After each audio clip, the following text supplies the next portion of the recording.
chào tất cả các bạn, chào mừng các bạn đến với kênh móc len của Mimi Handmade. Hôm nay Mimi sẽ hướng dẫn cho các bạn móc một cái đôi bao tay dễ thương như thế này. Các bạn có thể là phối màu phù hợp với cả bé trai và cả bé gái luôn nha các bạn. Và trong cái quá trình mà mình móc á, mình có hướng dẫn tăng size rất là chi tiết và cụ thể cho bé từ 0 tháng tuổi cho tới 12 tháng tuổi. Các bạn rất là dễ móc luôn. Và mình nghĩ là một đôi bao tay các bạn có thể là dành ra 15 phút để các bạn hoàn thành nè. Các bạn có thể là móc nhiều đôi bao tay cho bé sử dụng nha các bạn. Các bạn thấy cái video này hữu ích, các bạn nhớ nhấn like giùm mình cũng như share cái video này và ủng hộ mình bằng một cái lượt đăng ký kênh nha. Mình cảm ơn các bạn rất nhiều. Và bây giờ chúng ta sẽ cùng bắt đầu nha. Ở đây là một số màu mà mình đã phối sẵn để cho các bạn tham khảo. Thì các bạn có thể là móc đơn màu hoặc là màu trắng hoặc là màu khác nha các bạn. Còn các bạn phối màu thì con trai thì các bạn có thể là phối màu trắng xanh như thế này hoặc là trắng nâu gì đó các bạn. Thì mình sẽ làm màu men men cho bé nha. Rồi ở đây các bạn sẽ chuẩn bị màu tùy thích cho mình. Và mình sẽ sử dụng là len baby yarn nha các bạn. Và cái thành phần của baby yarn là gồm bamboo là tre nè, siêu nè. Những cái thành phần này là nó thấm hút mồ hôi rất là cao và mềm mịn lắm nè các bạn, mềm và rất là nhẹ nhàng luôn. Kim móc của nó sử dụng sẽ là 2.5mm nha các bạn. Các bạn chuẩn bị cho mình kim móc, kim khâu len và kéo cắt len nữa là xong.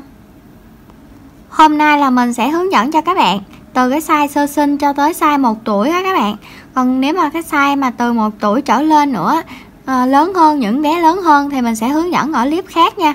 Và mình sẽ móc cái mẫu khác để phù hợp với bé hơn. Mình sẽ móc là bao tay xỏ ngón nha các bạn.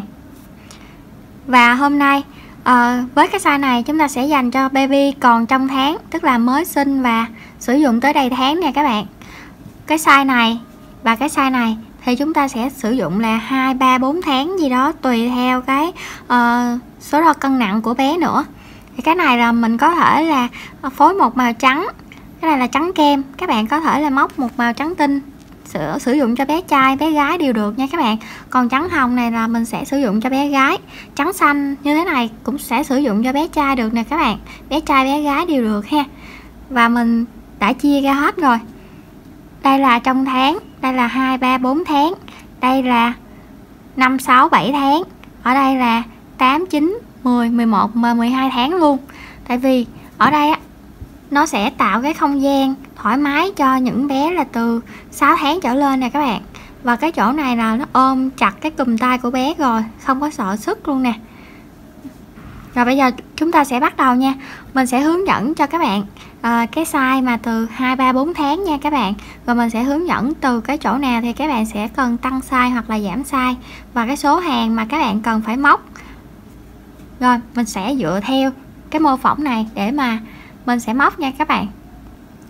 Với cái size này thì chúng ta sẽ sử dụng cái màu hồng để tạo vòng tròn ma thuật và móc vào cái vòng tròn ma thuật này là 12 mũi móc kép nha các bạn. Kéo len qua vòng tròn, móc lên cho mình 2 móc xích. Móc vào vòng tròn này 12 mũi móc kép. 1 2 3 4 5 6 7 8 9 10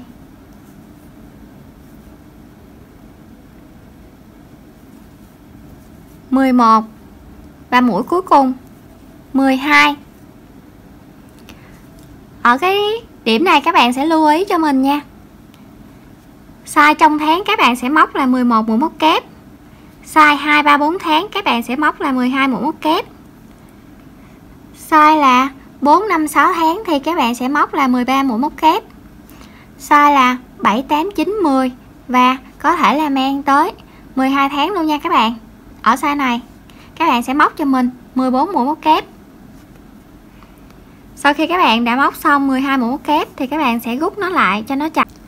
Sau đó thì chúng ta sẽ đâm kim vào cái chân móc đầu tiên này, kéo len qua và các bạn móc cho mình một mũi dời để kết thúc hàng. Các bạn lại dùng tay kéo thật mạnh vào cái vòng tròn này nữa để cho nó khít lại nha các bạn. Sau đó là các bạn lại móc lên cho mình 2 móc xích. Ở tất cả các size ở hàng thứ hai này các bạn đều móc giống nhau như thế này, đâm kim vào cái chân móc thứ nhất, các bạn móc cho mình 2 mũi móc kép. Mũi thứ hai 2 mũi móc kép cùng một chân. Chân móc thứ ba sẽ tương tự. Và đến cuối hàng chúng ta sẽ được là 12 cụm như thế này.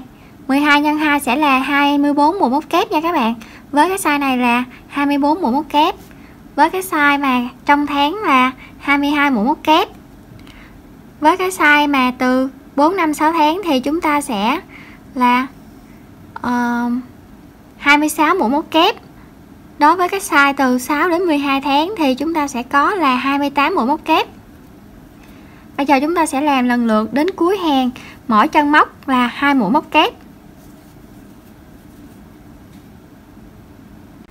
Và khi móc tất vớ này các bạn cũng sẽ có thói quen đếm lại mũi cho mình nha. 2, 4, 6, 8, 10, 12, 14, 16, 18, 20, 22 và 24 là đúng rồi nè các bạn. Để thôi chúng ta sẽ đâm kim nhầm á, thì chúng ta sẽ mất 2 mũi. Rồi, bây giờ chúng ta sau khi đã móc được hai hàng như thế này, các bạn móc lên một móc xích và các bạn kéo len, cắt len cho mình. Chúng ta sẽ thay màu trắng nha các bạn.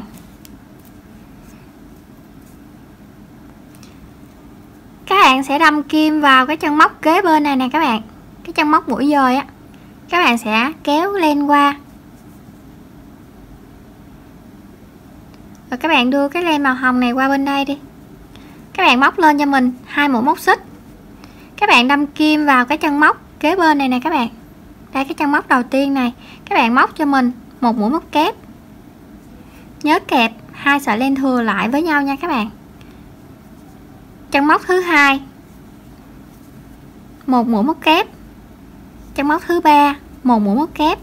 Tức là ở cái hàng này có bao nhiêu chân móc thì các bạn sẽ móc mỗi mũi móc kép vào cái chân móc đó cho mình đến cuối hàng.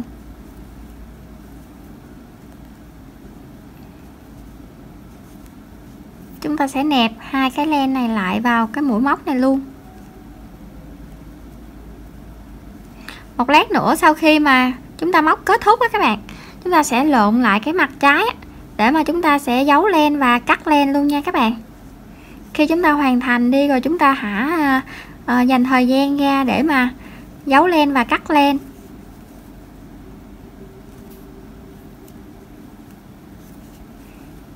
Hàng thứ hai hồi nãy chúng ta đã có 24 mũi móc kép á các bạn. Chúng ta sẽ móc là hàng thứ ba này mỗi chân móc là mỗi mũi móc kép, vậy thì cái hàng thứ ba cũng là 24 mũi móc kép luôn.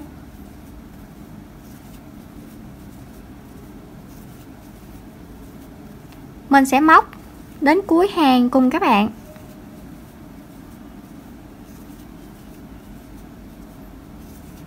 Những mẫu bao tay bao chân của mình hướng dẫn rất là dễ hiểu luôn, các bạn có thể là xem một lần là các bạn sẽ nhớ hết chúng ta sẽ không cần xem video lại nhiều lần nữa. Nhưng mà nếu mà các bạn muốn xem lại nhiều lần thì các bạn xem ủng hộ mình ha. Rồi bây giờ chúng ta đã móc đến cuối hàng thì chúng ta sẽ kết hàng ở cái chân móc đầu tiên này nha các bạn. Móc lên cho mình một móc xích. Ở đây các bạn sẽ có 22 mũi móc kép ở hàng thứ hai, lên hàng thứ ba thì các bạn cũng sẽ có 22 mũi móc kép. Ở đây các bạn có 26 mũi móc kép thì lên hàng thứ ba cũng là 26 mũi móc kép. Ở đây bạn có 28 mũi móc kép ở hàng thứ hai thì trên này cũng là 28 mũi móc kép. Vậy thì chúng ta sẽ móc ở cái size này, size mới sinh nè các bạn, 1 2 3 4 5, 5 hàng màu trắng. Size này cũng 5 hàng màu trắng. Tức là size sơ sinh và size 2, 3, 4 tháng nó sẽ cùng là 5 hàng màu trắng. Còn cái size mà 4, 5, 6 tháng này các bạn thì sẽ là 6 hàng màu trắng.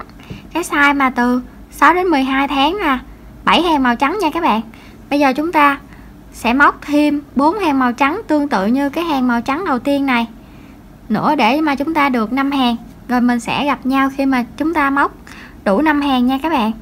Cứ móc lên 2 móc xích, đâm kim vào cái chân móc đầu tiên, móc một mũi móc kép và lần lượt đến cuối hàng, xong lên hàng thứ 3, lên hàng thứ 4, lên hàng thứ 5. Rồi, bây giờ chúng ta sẽ cùng móc nha. Sau khi các bạn đã móc đủ cái số hàng màu trắng mà chúng ta đã quy ước thì các bạn sẽ kết hàng, móc lên một móc xích cho mình, kéo và cắt len.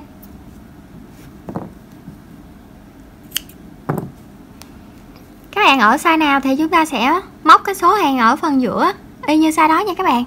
Cái size mà 4, 5, 6 tháng nè các bạn là 2, 4, 6 hàng, và 6 tháng trở lên thì là 7 hàng. Còn size sơ sinh như thế này 0, 1, 2, 3 thì sẽ là 5 hàng. Rồi bây giờ chúng ta sẽ cùng nhau lấy cái len, lấy len mà màu này nè các bạn, màu ở phía dưới mình móc á, để mà mình viền lại. Các bạn đâm kim vào cái chân móc đầu tiên này nha, cái chân móc đầu tiên này nè,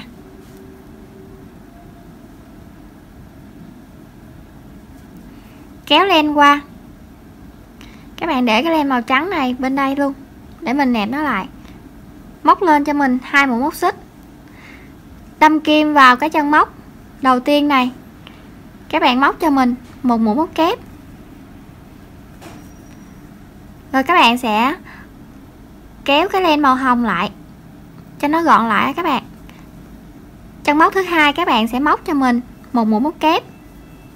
Chân móc thứ ba cũng sẽ tương tự, tức là mỗi chân móc chúng ta sẽ móc mỗi mũi móc kép ở cái màu hồng này đến cuối hàng nha các bạn. Sau khi các bạn móc đến cuối hàng, các bạn cũng sẽ trượt mũi vào cái chân móc đầu tiên này, kết thúc hàng. Các bạn móc lên cho mình 3 móc xích. Bây giờ chúng ta sẽ làm mũi ngoặt trong và mũi ngoặt ngoài nha các bạn, như thế này để ôm lại cái cùm tay của bé. Rồi các bạn sẽ quấn len một vòng. Thay vì mình đâm kim vào cái chân móc này nè các bạn, thì không, mình sẽ đâm kim vào nguyên cái thân chân móc này, đâm kim xuyên qua nguyên cái thân chân móc như thế này đó các bạn. Rồi các bạn sẽ kéo len qua nha, móc cho mình một mũi móc kép như bình thường. Mũi này được gọi là mũi ngoặt ngoài. Rồi các bạn lại quấn len một vòng, đâm kim vào cái chân móc kế tiếp, làm tương tự một mũi nữa cho mình, cũng đâm kim ở phía bên ngoài nè các bạn, kéo len qua và móc cho mình một mũi ngoặt ngoài, tức là 2 ngoặt ngoài, 2 ngoặt trong, 2 ngoặt ngoài, 2 ngoặt trong đến cuối hàng. Vậy thì 2 mũi ngoặt trong chúng ta sẽ móc như thế nào? Các bạn cũng sẽ quấn len một vòng cho mình. Rồi các bạn sẽ để ý nè, My sẽ đâm kim từ phía dưới này nè qua bên đây, từ phía dưới qua nha các bạn.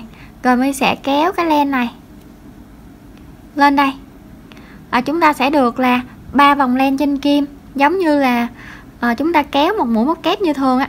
Bây giờ chúng ta sẽ kéo qua 2 vòng trước nè, và sau đó chúng ta sẽ kéo qua 2 vòng còn lại để tạo một mũi móc kép á. Rồi bây giờ các bạn lại quấn len một vòng, đâm kim từ phía dưới này lên trên, ở phía lên trên này, sau đó là các bạn lại luồn xuống phía dưới. Rồi các bạn lại kéo cái len qua như thế này, kéo cái len qua ra đằng sau. Rồi các bạn lại kéo len qua 2 vòng, tiếp tục là kéo len qua 2 vòng. Rồi chúng ta đã được 2 mũi ngoặt ngoài và 2 mũi ngoặt trong. Tiếp tục 2 mũi ngoặt ngoài, 1 mũi ngoặt ngoài. Rồi mũi tiếp theo 2 mũi ngoặt ngoài, sau đó là 2 mũi ngoặt trong.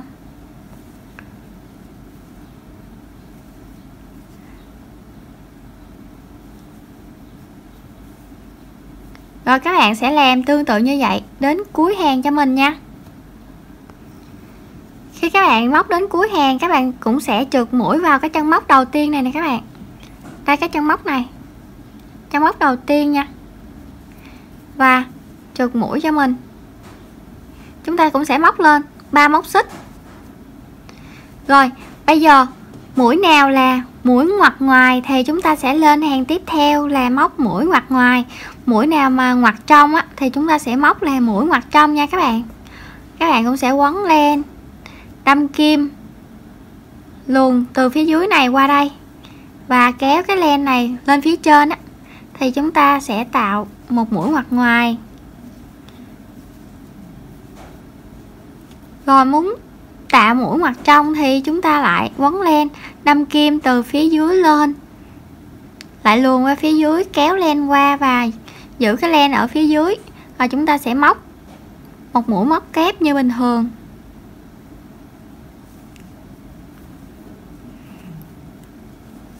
Các bạn sẽ làm tương tự như vậy đến hết hàng này nha các bạn. Và lưu ý cho mình, ở cái size mà mới xin á, các bạn sẽ làm thêm một cái hàng này nữa là xong rồi nè. Cái hàng mình đang móc là sẽ xong nha các bạn. Đây, một hàng kép, một hàng ngoặt ngoài và thêm một hàng ngoặt ngoài nữa nha các bạn. Thì chúng ta sẽ kết thúc cái hàng này. Và ở cái size này nè, thì chúng ta sẽ lên là một mũi kép và 3 hàng mũi ngoặt ngoài nữa. Tất cả 3 cái size này sẽ là giống nhau nha các bạn. Rồi bây giờ chúng ta sẽ móc hết cái hàng này và lên thêm một hàng nữa cho mình nha. Mình đã bóc xong tổng cộng là 3 hàng mũi ngoặt trong và ngoặt ngoài nè các bạn, cộng thêm một hàng mũi kép nữa, tức là hàng viền của chúng ta sẽ là 4 hàng nha. Bây giờ chúng ta sẽ trượt mũi vào cái chân móc đầu tiên này, móc lên một móc xích, kéo và cắt len.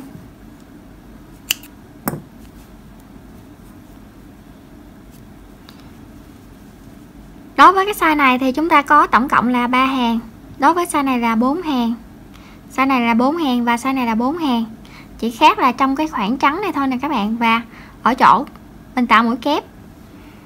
Rồi bây giờ chúng ta sẽ các bạn sẽ lật ngược lại cái bề trái này nè. Mình sẽ kiểm tra coi mình còn có sót len trong đây không, và mình sẽ giấu cái phần len này luôn nha. Rồi khi mà giấu xong hết thì chúng ta sẽ gặp lại nhau nha các bạn. Sau khi mà chúng ta giấu len thì cái phơm của cái bao tay của mình sẽ là như thế này. Nó không có được ôm lại nè các bạn. Không có được ôm lại thì mình làm cách nào? Các bạn sẽ nắm cái chỗ này lại nè các bạn, và các bạn sẽ làm ôm nó lại ha. Và các bạn sẽ được một cái phơm như thế này. Mình chỉ cần ôm định dạng nó lại. Thay vì các bạn sẽ làm giống như những cái viền bo khác thì là một mũi ngoặt trong và một mũi ngoặt ngoài, nhưng mà không, cái này là mình sẽ viền 2 mũi ngoặt ngoài, 2 mũi ngoặt trong, thì nó cái độ mà nó tốp lại gì nè, nó ôm lại cái cùm tay của bé nó sẽ cao hơn là cái ngoặt trong và cái ngoặt ngoài nha các bạn. Vậy thì chúng ta đã hoàn thành xong cái size từ 2, 3, 4 tháng nè các bạn. Và các bạn cũng đã hoàn thành tất cả các size mà mình đã hướng dẫn rồi đúng không? Mỗi người chúng ta sẽ làm một size riêng, nhưng mà mình đã hướng dẫn là từ 0 tháng tuổi cho tới 12 tháng tuổi. Thì mình hy vọng là các bạn sẽ làm thành công nha. Mình cảm ơn các bạn đã xem hết video này. Bây giờ mình sẽ xin nói lời tạm biệt các bạn nha các bạn. Mình chúc các bạn thành công. Hẹn gặp lại các bạn ở những clip sau. Và mình có móc thêm một cái mẫu bao tay khác các bạn có thể tham khảo mẫu bao tay đó để mà móc cho bé gái nha. Mình sẽ để link ở dưới cái phần mô tả. Bây giờ mình xin chào tạm biệt các bạn, hẹn gặp lại, bye bye.